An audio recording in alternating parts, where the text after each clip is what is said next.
రోజుల పూర్తి కాని బాబుతో ఇంటికి వెళ్తున్న లావణ్య వరుణ్కి మీడియాతో ఎదురైన చేదు సంఘటన. ఇక సిగ్గుందా అంటూ చిడాపడా వాయిస్తూ వచ్చేసిన లావణ్య. ఇక అందరికీ తెలిసిన విషయమే, ఇప్పటికే లావణ్య త్రిపాఠి తన ప్రెగ్నెన్సీ విషయంలోనే కాదు, డెలివరీ విషయంలో కూడా ఎంతో సీక్రెట్ని మెయింటైన్ చేస్తూ వచ్చింది.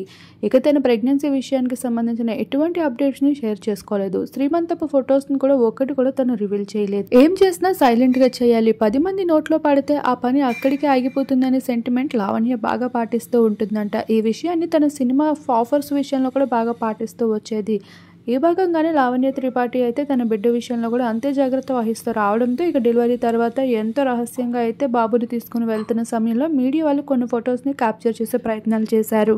ఈ భాగంగానే ప్రైవసీని ఉల్లంఘిస్తూ ఫొటోస్ ఎలా తీస్తారు అంటూ మీడియా పైన మండిపాటు చూపిస్తూ వచ్చేసింది. ఇక అంతే కదా, బిడ్డ విషయంలో ఏ తల్లైనా ఇంతే జాగ్రత్త వహిస్తూ ఉంటుంది అనడంలో నో డౌట్. ఇక తనకు సంబంధించిన కొన్ని ఫొటోస్ నెట్టింటో హల్చర్గా మారిపోయాయి.